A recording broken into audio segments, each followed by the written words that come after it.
What is up, everybody? What's going on? It's your girl Jay, and it's time for another edition of Mag Flashback. That's right, I'm back. I took a little break, but I'm back.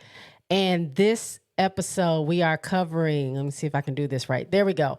Sister to Sister magazine featuring my girls TLC and Snoop. This is March 1995. Now, as you can see A few moments later. in the picture, I take these pictures myself. Right up in here, right?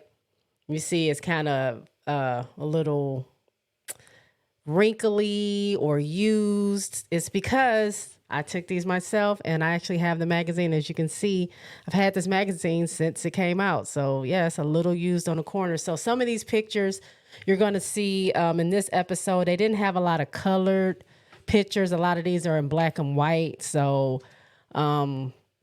the pictures of the pages are going to look a little funny, but listen, y'all already know how it goes. This is episode number 7, I believe, of the Mag Flashback. So if you've watched since the beginning, we're just here to go through the magazine. So without further ado, let's go ahead and get started.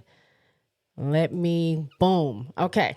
So as we're opening the magazine, and I'll be turning the pages as I'm going through, this is the table of contents. As you can see, we got T-Boz, Left Eye, Chili, and Al B. Sure for for whatever reason. I'm sure there was a write-up about him somewhere in the magazine. He didn't have a feature, not that I know of, but he did. He was talked about. This is a gossip magazine.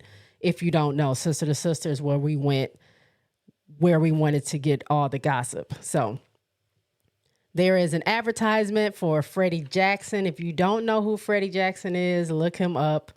He is was one of our R&B greats from back in I remember listening to Freddie Jackson since I was like, I shouldn't have been listening to him, but I was listening to him because he would come on the radio from back in like mid 80s. Because I was pretty young, so I don't remember exactly when, but You Are My Lady was my jam. I don't know what year that came out, but look it up, and that's when I started listening to Freddie Jackson. So you can see right there, he's dropping a new album. This is 95. So his hit single is Rub Up Against You. It's written and produced by Gerald Levert and E. Tony Nicholas. And his forthcoming album was called Private Party. So here is just some more. Of course, Sister to Sister did a lot of like around town type of articles.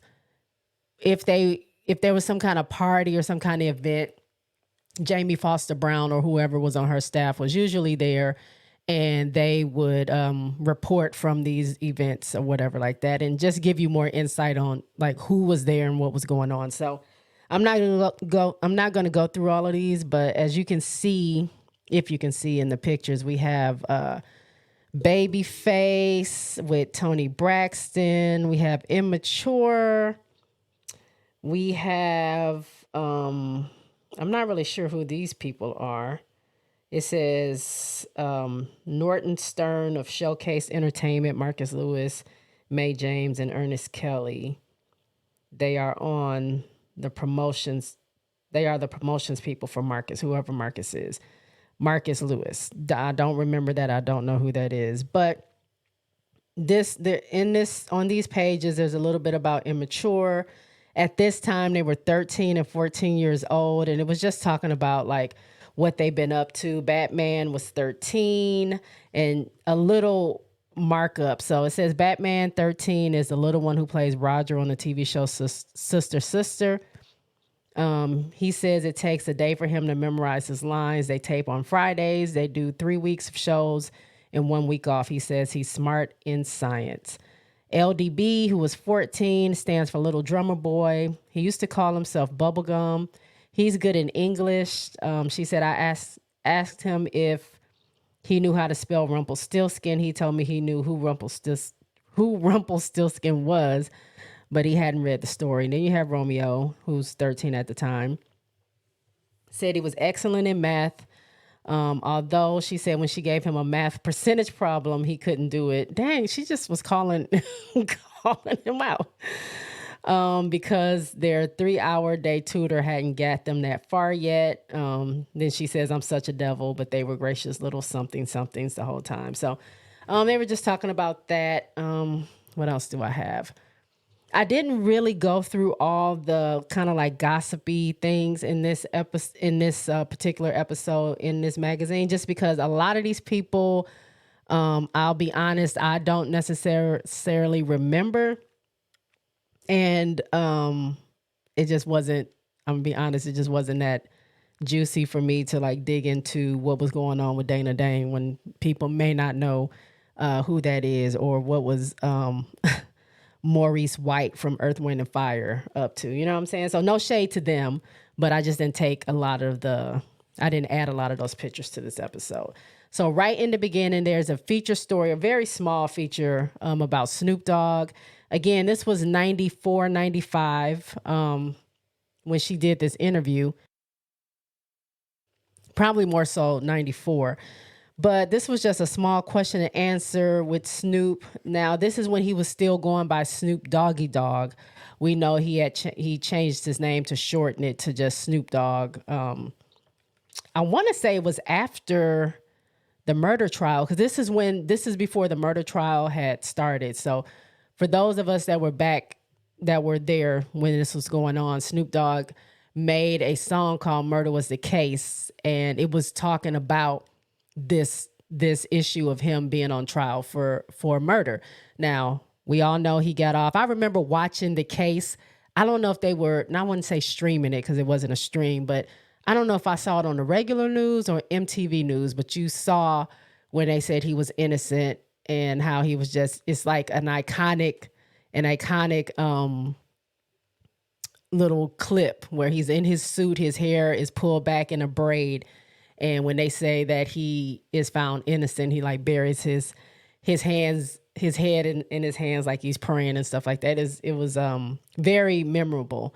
But this, let me see, she says, this is the beginning of a very exclusive interview series with Snoop Doggy Dogg. Catching up with Snoop is like trying to catch a racehorse at the starting gate, but I found him with a little help from my mutual friend, KJ. We talked, when we talked, Snoop was facing the Grammys and a big murder trial, both at the same time. What a heck of a space to be in. I spoke to him before his trial began, and here it is in the raw, no dog poop, just the real deal. Okay, Jamie. So in here, they kind of start off talking about what he likes to do for the holidays. So this is definitely 94 because they're talking about the holidays. But she asked him, Snoop, what do you wish for everyone in 1995? And this is what Snoop says. I got to pull this up closer because your girl can't see that well. He says, I wish for more understanding of situations instead of people just listening to things and sucking them up. They should understand a situation before they finalize their decisions on anybody or anything in any way. There are people who don't understand my neighborhood, don't understand me, and don't understand what I'm about. But as they talk with me, they slowly but surely begin to understand me as an individual. You've got to allow everybody time and the chance to explain themselves. That's what I wish for. Understanding, for people to hear something, stop and say, well, let me try to understand the situation first before I criticize. You know what I'm saying? And then Jamie goes on to ask about what he wants understanding on. And she says, that's one of the reasons why I always try to get the other side or get a fuller understanding of what's going on. For instance, I saw you on the news one day arrested, and it says in quotation or parentheses, arrested for possession of marijuana in Lake Charles, Louisiana, and thought, how do they treat him when they bring him down to these police stations? Are they mean to you or are they nice? Now, he goes on to say that, these cops kind of recognize him as being, a star. Some of them are kind of nice to him. Some of them want him to sign autographs, but it's still the fact that, he's being arrested. So it's kind of like, what? Okay. This was during a time where Snoop was in the news a lot for either getting arrested or pulled over. This is before weed became legal. So he also had a lot of stories in the news about, things circulating about why he was on trial for murder. So that was also a thing. Let me see, what else is what else did he say? She says, because she asked about the police and, them signing out, asking to sign autographs. And he said, yeah, all of that, I comes with it like that. Okay. Yeah, all of that. I comes with it like that. They want me to sign autographs, so they'll take the cuffs off of me and say, sign this to my little nephew. He's so crazy about your music. It's the type of atmosphere where it's all in a day's work. And Jamie says, what? It's like, you want to be in there? You don't want to be in there. And he says, nobody wants to be incarcerated. You don't understand the feeling until you become incarcerated, but they make it like that's a rehabilitation. That's destruction. You can lose your life. You can lose your manhood, and you can lose your virginity as a man. Wow. So that's letting you know off top, the penitentiary ain't no joke. It's more playful on the street than it is in here. If you go to any penitentiary, they'll tell you your life is not promised here. And then she asked, how long was he there? Because he did get arrested for whatever situation he was in. He said he was in for 8 months. He was in 3 times, 8 months, 4 months, and 6 months. And then she kind of just talks about, she says, I try to give people the other side of you. When I give speeches at school, I want the kids' minds, and one of the best ways, I want to get to kids' minds, and one of the best ways is to talk to you. And he says, that's understandable because kids understand me. So as an adult, you should try to understand the kids by bringing me up to see what it is about me that they want to know. That's my whole thing about understanding, especially to the parents. There are parents who are totally against Snoop Dogg. When they go home, they hear my music because their kid is upstairs playing my music. Instead of trying to go against the grain, slow down, backtrack, and try to see what it's all about. Snoop Dogg, that's making your kids love me and like me. See if you can try to put it in that perspective, because you're going to make it a household dispute. Kids are going against the parents who don't want my music played, but they're going to play it anyway. And then she says, why do you think they love you so much? And he says, I don't know. Maybe I'm one of God's angels sent down here to do a job. I feel like a preacher because I have a whole congregation behind me wanting me to give them the word. But the word that's meant to school is God's word. You have people like Jesse Jackson trying to get the presidency, but the fact is he's a preacher first. When you see me doing something wrong, enlighten me as a preacher, not as a presidential candidate trying to win votes by saying Snoop Dogg, this and that.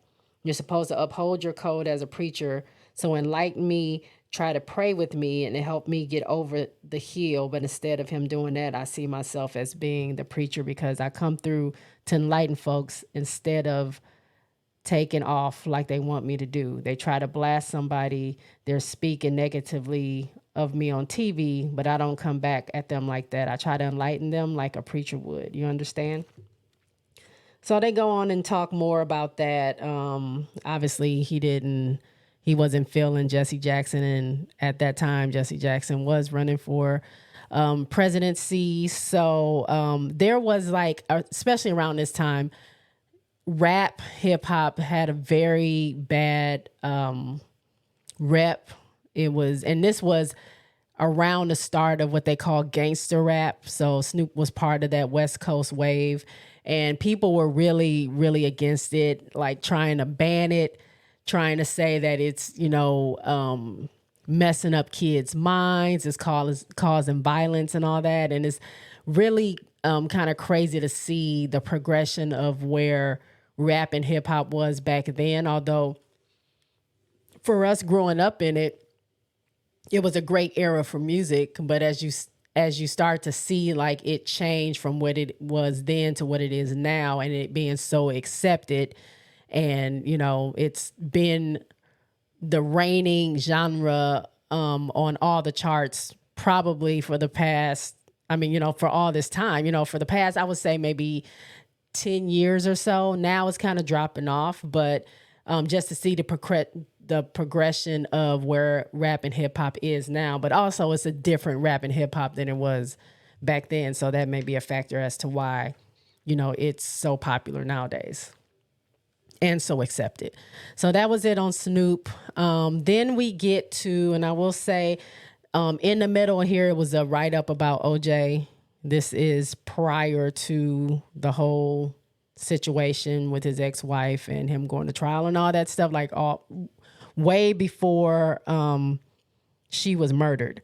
So, well, no, not way before. This was after. But anyway, I don't want to talk about OJ. We're here for TLC. So let me get to it. So this is an article. This is an interview with TLC. Now, Jamie Foster Brown and Lorenzo, I believe that was her husband, if I'm not mistaken, did this interview. And it starts off saying they're back. After 2 troublesome years, the funky hip hoppers TLC have released their slamming new Crazy Sexy Cool. The first single, Creep, went all the way to #1 on the pop charts. Amid their phenomenal success, the girls have had their share of problems. Left Eye pled guilty on December 29th to 1 count of first-degree arson. She is spending some time in a halfway house with 5 years probation and a $10,000 fine, and must pay restitution to the firefighters injured during the incident. And the group had some serious management problems, which resulted in major financial trouble, but that's okay. These babies have bounced back stronger than ever under new management with some first-rate producers. She says, I had 2 interviews with the group. The first appears in this issue. The second one will be in next month's issue. She said, the first was in their hotel room over lunch where my husband Lorenzo and I decided we wanted to adopt them. When I met T-Boz later and reminded her, she said, y'all don't want us. We know they're bad babies, but they're so cute and smart. T-Boz, Left Eye, and Chili are truly entertaining. Read on and they'll creep into your hearts too. Now this interview was really kind of weird because it immediately starts off talking about death. And we all know, what transpired over the years with TLC and us losing Left Eye. So to have her talking about death and kind of almost, I need to find a part where she talked about how she would go is very like kind of freaky. But I don't know why they started talking about death right away. It was very, I don't know. I probably wouldn't start an article like that, but I'm not a journalist, so I don't know why she would do that. But let me see. They talk about, she asked T-Boz first about how she feels about death. And T-Boz just says that she doesn't take life for granted. She does, feel sad when someone close to her obviously passes away, and it'll bother her for a while. She'll have dreams about it. But it does scare her when she thinks about dying, but she knows she's going to have to die one day. But she just wants it to be a peaceful departure and not something that's painful, which I don't even, this is just, I don't know why they started talking about this. So anyway, moving on, they talk about that a little bit with T-Boz, but they go back to Left Eye later on in the interview. But they talk about Chili being a 7-day Adventist. They talk about, here's when they talk about death with Left Eye. Left Eye says she can handle She can handle her death better than anybody else's. And Jamie says, really, you mean you can handle the thought of it? And she says, yes, I think about it a lot, but it doesn't really bother me. It's like, damn, gotta go one day, gotta go. I think about what it's going to be after I'm gone. Like, it's not going to hurt me. I'm going to be gone. So it ain't really, and they blank it out, SHIT, for me to handle. I just think about the people around me who are going to have to be left here after I'm gone. And then Lorenzo says, how come you all think about death now? That's strange for someone so young. And Left Eye says, sometimes I feel bad, and the only way to escape how I feel is to die. Sometimes I really feel like this just makes my hair raise up. Sometimes I feel bad, and the only way to escape how I feel is to die. Sometimes I really feel like I hope a car hits me or something can take me out of this mess, and it won't be my fault. I just get out of the shit, and other fuckers be like, oh, well, too bad. Left Eye ain't here. She died.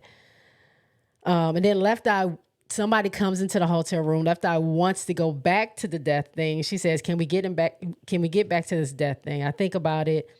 Those aren't my final thoughts, because then I have thoughts after, like, nah, I can't leave yet, because when I die, I want to be like Elvis. And then he says, what do you mean? She says, reach my goals, reach my accomplishments, do what I got to do to help this person over here and get my family straight. I just can't leave them. And then when I die, no matter how it is, whether I do it on purpose or whether it just happens, I want people to remember me. I want people to talk about me. And then she talks about, Jamie asked her if she wants kids. She says, I don't know. Monday I might, Tuesday I might not. My feelings change like the weather. Sometimes I'm like, no, the world is too messed up. I'm not going to bring any children into it. I don't want them to get caught up in the final days. And then she says, final days when we get taken out of here. And then Left Eye says, whatever the final day is, not just the final days, but shit that's going on around. But then sometimes I'm like, yeah, I'm going to have kids. And then Chili chimes in and says it's like a cycle. It keeps going and going and going. When this world right here that we're in, when it's over, whenever it's over, this might be another one. If you can think about it, it has to exist in some form. I want my husband who's going to love me every single drop of me, shower me with love. And I want kids, and I want to be together with this man until death do us part. I do believe a man out there exists. I don't know where he is, but I hope we can find each other one day. I believe that years can go by and I can still wake up, look at my husband, and get butterflies. And Jamie talks about that. Then they talk about where everyone grew up. So we know T-Boz grew up in Des Moines, Iowa. Chili was in Atlanta area, and Left Eye came from Philly. So they talk about that. And then Jamie asks, how come you love each other so much? And she says, I think she's talking about them, because I did skip my dad, blah, blah, blah. Let's see. Jamie says, how come you love each other so much? Left Eye says, it's like natural. The day we met, click. And Lorenzo says, when did you meet? Left Eye says, 91. T-Boz says, sometimes I forget because it seems like we met 20 years ago. Lorenzo says, tell me, Lisa, when did you first start entertaining? Did you start in a church or school or school when you were a kid? Left Eye says, I remember one year in school, I tried to be in everything, drama club, choir, whatever. Whatever they were having, I tried to be in it. I remember when I was in junior high school and they had auditions for a talent show, and me and my little creative behind tried to outdo everybody and just totally mess myself up. Jamie says, how? Left Eye says, I had a routine to this old song. I had a baton. I had myself a little dance step. I did some break dancing and I sang. And in this one song, I really messed up. I was standing at the mic singing, and as soon as the break came on, I jumped on the floor like a snake, and I had my baton over here, and I grabbed the baton and threw it up, and it went over there. The next day, they had a list placed in all the hallways telling who made it, and my name was not on the list. And Lorenzo says, were you ever a majorette? Left Eye says, no, man, I always started stuff, but I never finished it. It was one of those, I was one of those people who had the flags, but only made it to rehearsals. And Jamie asked how old she was when she did that. And Left Eye said, I was probably in the 7th grade, so 14. And then Jamie says, that's some funny stuff. And you did that all by yourself. And Left Eye says, yep. Lorenzo asks, did you do any performing when you were 4 or 5 years old? And Left Eye says, oh yeah, when I was 4 or 5, me and my sister and brother, we went to Florida. My mom took us to Florida. We always did things together. And I was the ringleader. We did shit like put a play together before my mom came home from work. As soon as she walked in the door, she was like, sit down. We've got as soon as she would walk in the door, I was like, sit down. We have a show for you. And we would do a play from beginning to end. I don't care if it was a musical, just a straight up play, singing songs. We always had a show to put on for my mom. Always from when we were little on up. We joined dance contests, and it was me and my sister. We were always partners. And they asked if she's older. She says her sister is 3 years younger than her. She asked what they were doing now. Left Eye said her brother was in college. Her sister skipped out this semester, but she's in some kind of Peace Corps or something. Then they go on to Chili, asked her about her childhood. And Jamie says, what was your childhood like? Chili says, my first word when I was a baby was, I love you. I couldn't say it good, but it's like my mother's mom used to call me a half-breed. Out of 6 kids, my mom was her first. She took everything out on my mom because my mom's father broke her heart. So she didn't like my mom. So it's like my great-grandmother, who we call Big Mommy, raised me and my mom. So it's like, because she didn't get the love from her own mother, she showered me with love. So either I was going to be affectionate or I was not, and I am. Lorenzo asked Chili, did she entertain when she was little? And Chili says, I used to break dance. I was in this group called Showcase Baby Dolls. You remember Cyndi Lauper? I did her song, Girls Just Want to Have Fun, in a talent show. I didn't think I was going to win, but I had to do that with the Showcase Baby Dolls, and I won. I did that with the Showcase Baby Dolls and won. I learned to break dance and got better than the other girl who taught me. It was just a trip.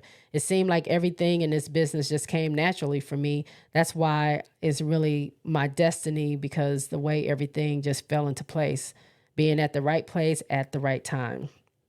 Lorenzo says, so did you think you were going to be a star one day? Chili says, I always wanted to be a star, but I never tried to go out and do anything like that. I was singing in church every day of my life. To this day, I sing and dance in the mirror. I can't help it. It's just something I do. But my childhood was crazy because I was like surviving, trying to live, because the kids used to always try to beat me up. And Jamie asks why, and Chili says, you know how it is when you're in the projects, and I was always called half breed. And Jamie says, half white or what? Chili says, my father, all of his people are from India. I don't really know them. I'm looking for my father. His name is Abdul Tahil Ali. Sorry if I messed that up.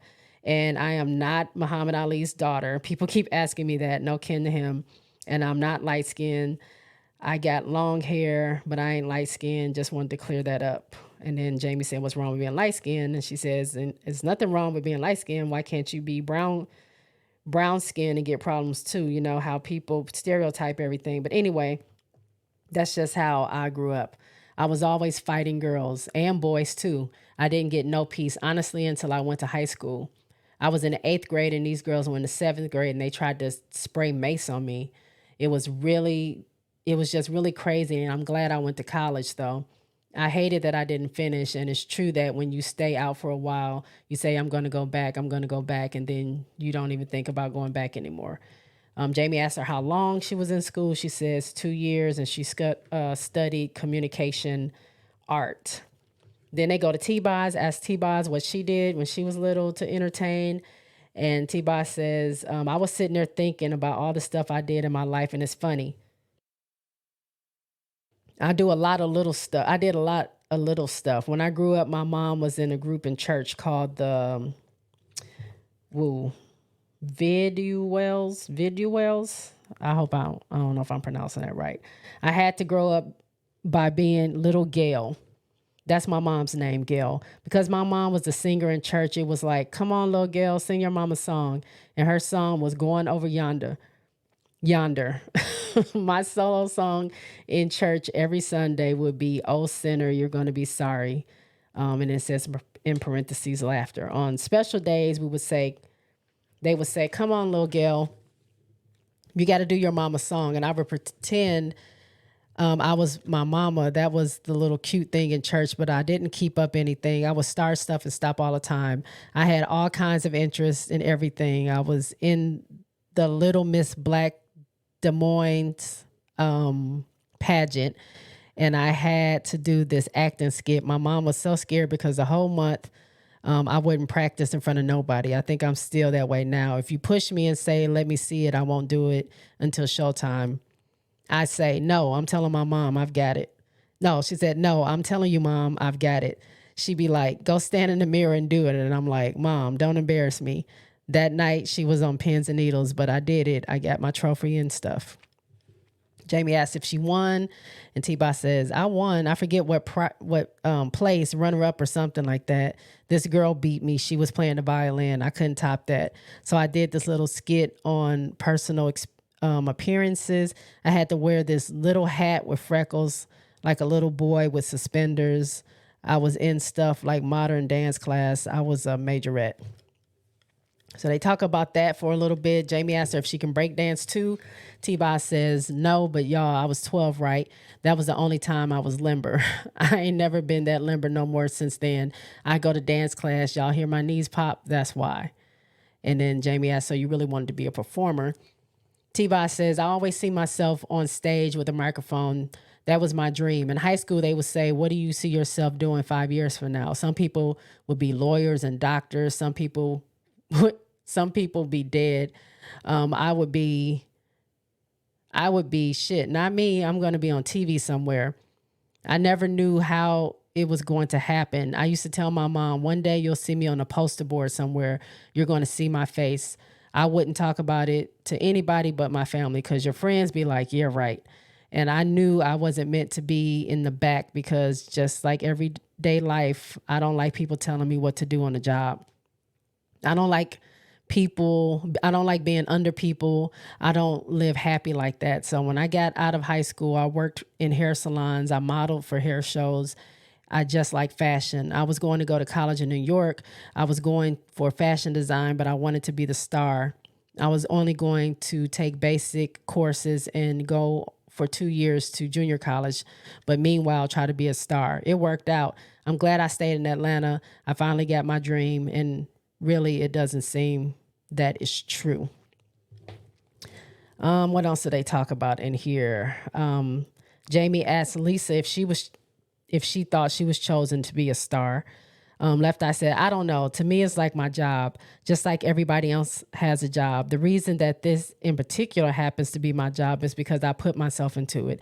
I kept myself around entertainers. If I wasn't in the show, I was making clothes for the show. If it wasn't a spot for me to dance, I would do anything.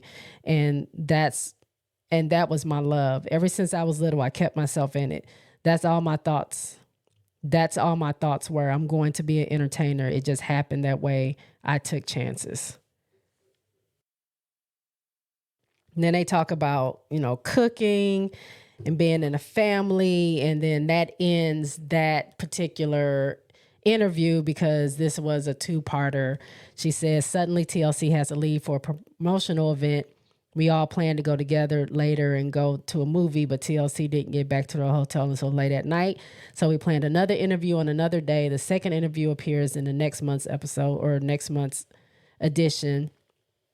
That one is full of juicy stuff, like how Left Eye and Andre Rison met. T-Boz talks about how she fought off 2 cars that tried to purposely force her off the road, and Chili asked us to help her find her dad. Now, I don't know if I have that magazine. I'm sure I do, maybe. I'll have to check and see, because I do have a Sister to Sister magazine that has Left Eye and Andre on the cover. That might be it, but I'm not sure. I have to look at the date. But in talking about Chili trying to find her dad, she actually went on Sally Jesse Raphael's show, and that's a show from way back in the day. Those of you that were there, you remember that. And they found her dad for her. So she met her dad, and I know she had a brother, and I think she had a couple of sisters. I don't remember. You may be able to look it up on YouTube if you maybe search Chili Chili Sally Jesse Raphael show, and maybe it'll pop up. But yeah, it was pretty cool for her to meet her dad and meet her siblings. She was super emotional about that. All right, so that was the end of that one. So where are we at now? Some more out and abouts. We have Morgan Freeman up there as I'm turning to get to where that is. Where is that?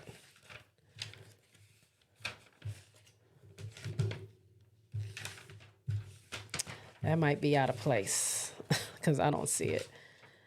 And then on that second picture, you see the movies with attitudes, walkouts.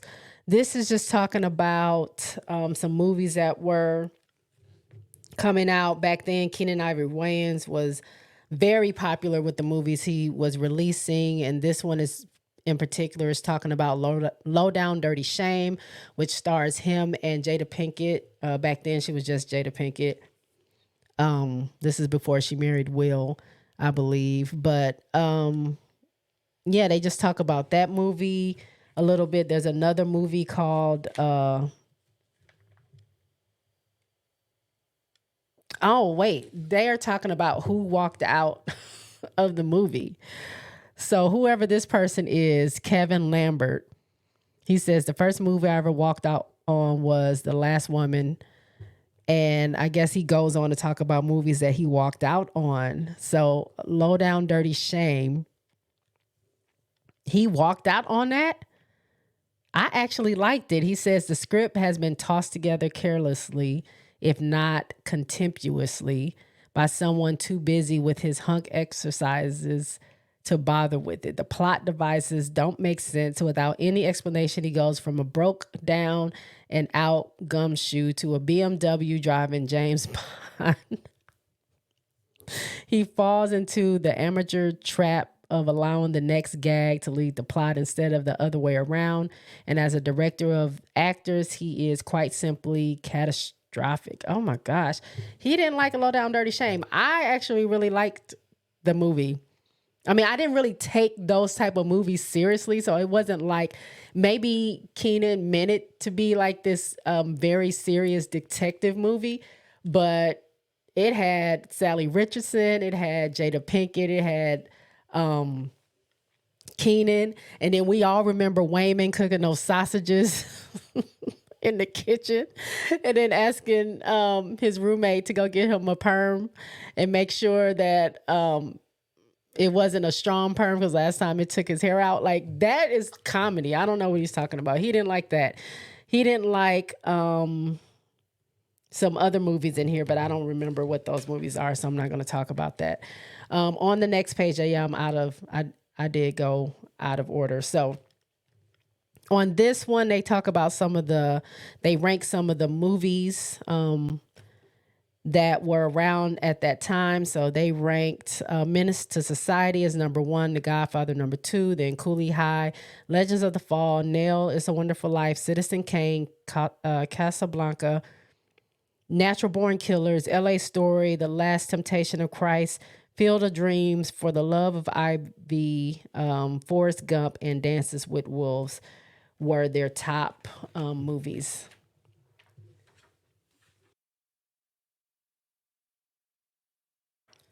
All right, then this next one shows Jamie with Biggie up top.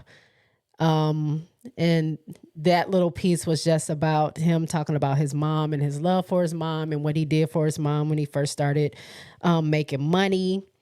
You can see Albie Shore down there with a picture of Rolanda. Now, Rolanda was she a talk show host and a radio personality back then? But she was dating Albie Shore. And there's a little write-up about Vanessa Williams bringing both Rolanda and Albie Shore out during a performance that she was doing. There's something in here about Andre Rison leaving Atlanta, who Andre was Left Eye's boyfriend at the time. You can see Janae up there, Ed Lover at the bottom. Ed Lover with Dr. Dre used to have a show on MTV called Yo MTV Raps, very iconic show. Over on the other side there's a group picture with SWV, Sudden Change, Terry and Monica, and Moni Love, Miss Jones, Big Ange, a friend of Jamie's, Moni Love's daughter. All of them are together at this basketball game. A couple of other things in here. They were talking about the Cosby Mysteries, if anyone was watching that. Anita Baker's choreographer quits. It says, I ran into Anita Baker's choreographer for her concert tour, and he said he had just quit. Some people say it's difficult to work with her. Others say she's just a perfectionist. Now, this is the same guy who choreographed Janet Jackson's Rhythm Nation tour, so you know he's darn good. He also choreographed Tevin Campbell's tour. He's been with the Judds for 3 years. Judds, that's Judds as in country stars. Anthony is like family to them. They talk about a little bit. Spike Lee wanted Jada Pinkett for his next movie. It says Spike Lee's next film, Girl 6, is all about the life of an aspiring actress and women giving telephone sex. Jada Pinkett was his first choice for the starring role, but no. Jada wanted no parts of that. He wasn't happy. Spike loved Jada and Jason's lyric. His new film is projected to begin production in New York in April. Now, if you guys have seen Girl 6, it was starring Teresa Randall was the star of Girl 6, and it literally was Spike Lee. You know how Spike Lee movies are. Like, there's always some kind of message, but they're also kind of weird, unless he's telling a specific story like Malcolm X. But, yeah, it was about phone sex operators.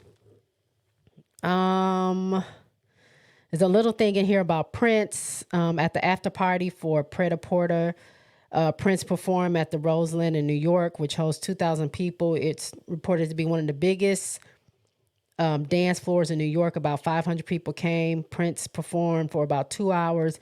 By the end of this performance, only 50 people were still there. What? I'm told. Some people enjoyed the show, others left. They wanted him to play some of his old tunes, but the Purple Wonder wouldn't do it. Plus, it was a weeknight and folks had to go meet the man the next day. By the way, Salt from the group Salt and Pepper produced one of the songs for the movie Pret a Porter. Pepper wants to do her own line of clothing. I kind of remember that movie. It sounds familiar, but I really don't. But who leaves from, like, while Prince is playing? That's wild. Then they have like a little write-up about Toni Braxton. She was dating a guy a guy named Brian Reed. Don't know much about him. I don't even remember that. And then they talk about Shaka Khan, who was getting into acting and losing weight. There's a little write-up. And like I said, this was more like a gossip magazine, so they had like these little short write-ups about people. Lisa in the halfway house, Lisa Lopez, better known as Left Eye of TLC, was sentenced at the beginning of the year and assigned to a very stern halfway house. There was to be no contact with her until January 10th by anybody, especially folks she worked for in her music career. They're going to try to teach her discipline. The judge seemed to want Lisa to concentrate on how deep her situation is.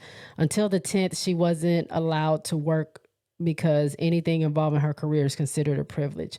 But if Lisa takes care of herself and behaves, she'll be allowed to have day passes. Lisa also received 5 years probation and a fine of $10,000, and she must pay restitution to the firefighters who were injured in the incident. She pled guilty to 1 count of first-degree arson. Lisa was sentenced on December 29th, but she had to go to prison because there was no opening at the house until January 3rd. It seemed that the courts don't think Lisa realizes what she did. The court had records of all her interviews and everything she had done. The article she did with TLC and Vibe, in the Vibe article, was no help. She posed on the cover in a fireman suit. We all remember that. And I might actually have that one as well. Andre Rison, her boyfriend, whose house she admitted to burning down, was chastised by the judge, but Andre seemed to be in denial. The judge felt that Lisa has to address her alcohol problem and go to an abused women's program. Andre felt that was unnecessary. The judge told Andre, you have a problem when it comes to putting your hands on Miss Lopez. It says in parentheses, Andre struck Lisa before she set the house on fire. Andre answered, yes, I did hit her, but the judge interrupted and said, there are no buts. There's no excuse to ever hit a woman. Do you agree, Mr. Rison? Long story short, if Lisa acts right, her privileges will be granted. In the meantime, TLC won't tour until they can find out what's going on. The judge feels that Lisa has a destructive way of resolving things, setting fires being one of them. Lisa goes up again for reevaluation in March. She has to be at LaFace Records between noon and 8, 4 times a week. She has to arrive on time and go straight back to the halfway house when her day is done. It's a very structured environment for her. So yeah, they did that. I don't know, did I write down or I don't think I took a picture of this, but the next page are the top 10 jams that the staff wanted to promote for the month of March in the magazine. So it was Where I Wanna Be Boy by Miss Jones, Big Papa by Notorious B.I.G., Red Light Special by TLC, Without a Doubt by Black Sheep. Y'all know who Black Sheep is, right? Engine number 9. Y'all know that. Oh Yeah by Rotten Rascals, Freak Like Me by Dina Howard, Best Friend by Brandy, Get Down by Craig Mack, Good Old Fashioned Love by Low Key, and Booty Bounce by HMH. I don't remember that. And as I talk about Adina Howard, Freak Like Me, that brings us to the end of this magazine with an advertisement for Freak Like Me. It's no secret, you've never had a freak like this. The premiere single and video for the forthcoming debut album, Do You Wanna Ride by Adina Howard. Those were the days, right? So again, we have come to the end of this magazine. Let me get back to where I was here. Boom. All right, that was Sister to Sister Magazine, March 1995, featuring my girls, TLC. Now, as you guys watch more of the mag flashback, I'm getting down to where I really only have mostly TLC features because I'm a big fan of TLC, as you can see behind me. So I kept a lot of magazines featuring them. So I will go through those. If I can find the magazines that were mentioned in here, the Vibe magazine with them in the fireman outfits, and the second part of this interview that she did for Sister to Sister with TLC, I will also feature those. So again, please like, share, subscribe, all that good stuff. Hit that little bell there so you can be notified when I do drop a new video or when I decide to go live. Feel free to go ahead and click on that. You can find me down here is all my information. You can find me on Instagram. You can find me on Twitter. I am on Twitch as well. I'm on TikTok. Or you can just go to my site, which is also down there at the bottom, jsquick3pod.com. That's where you'll find all my videos, all my podcasts, J's Quick 3 Podcast, and all my different ventures I go on. I talk about music. I talk about topics, and I do things like this. So thank y'all for hanging with me. I appreciate it. And until next time, I will talk to y'all later. Peace out.